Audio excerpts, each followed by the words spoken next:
আমি ধনুর্ধর, আমি বীর, আমি ভীষ্ম, আমি রামমোহন। সতীদাহের মতো ঘৃণ্য অপরাধকে আমি চূর্ণ বিচূর্ণ করে দিই সমাজ থেকে।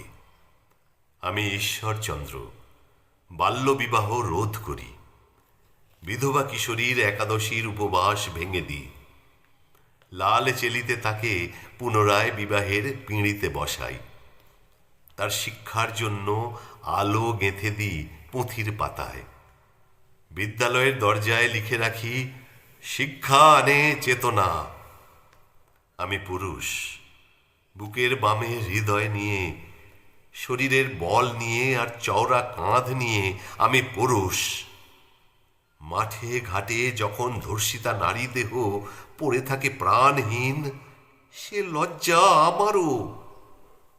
এই তো সেদিন আমার মূর্তির নিচে এসে দাঁড়ালো চারজন, সঙ্গে ছটফট করছিল কোমল শরীর, ওদের মাথায় গিজগিজ করছিল পাপ।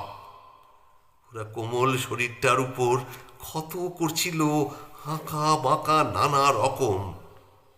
আমার চোখে আগুন জ্বলে উঠল সেই মুহূর্তে।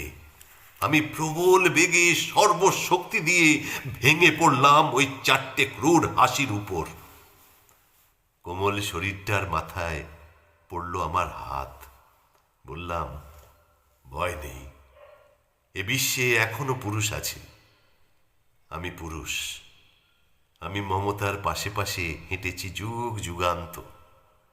আমি পুরুষ, লাঙল টেনেছি, সোনা ফলিয়েছি, বউয়ের নাকে গড়িয়ে দিয়েছি নোলক। সে আমার বুকে আশ্রয় নিয়ে বলেছে ভালোবাসি। আমি কম্পিত হয়েছি প্রচণ্ড জ্বরে। কপালে স্নেহের স্পর্শ রেখেছে প্রিয় নারী। আমি পৃথিবীর বুকে পা রেখেছি মাটিতে।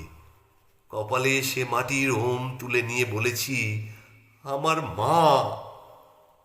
আমি পুরুষ, হিমালয় হতে শিখেছি, নরম নদীর সামনে এসে গান হতেও।